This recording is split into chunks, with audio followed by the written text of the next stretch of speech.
గణేశాయ నమః. నవరాత్రి ఉత్సవాల్లో అమ్మవారిని రోజుకో రూపంలో అలంకరించి నైవేద్యాలను కూడా ఒక్కో వంటకం సమర్పిస్తారు. అవేంటో చూద్దాం. మొదటి రోజు బాలా త్రిపుర సుందరి అవతారం, కట్టె పొంగల్ని సమర్పిస్తారు.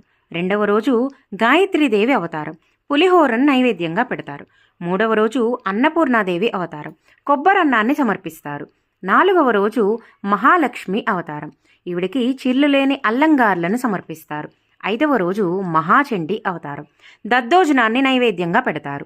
ఆరవ రోజు సరస్వతీదేవి అవతారం, ఈవిడికి రవ్వ కేసరిని సమర్పిస్తారు. ఇక ఏడవ రోజు లలితా త్రిపుర సుందరి అవతారం, ఈవిడికి శాఖాన్నం లేదా కదంబాన్ని నైవేద్యంగా పెడతారు. ఎనిమిదవ రోజు దుర్గాదేవి అవతారం, ఈవిడికి చక్ర పొంగల్ని సమర్పిస్తారు. తొమ్మిదవ రోజు మహిషాసురమర్దిని అవతారం, ఈవిడికి పాయసాన్నాన్ని నైవేద్యంగా పెడతారు. ఇక 10వ రోజు రాజరాజేశ్వరి అవతారంతో మనకి దర్శనమిస్తారు.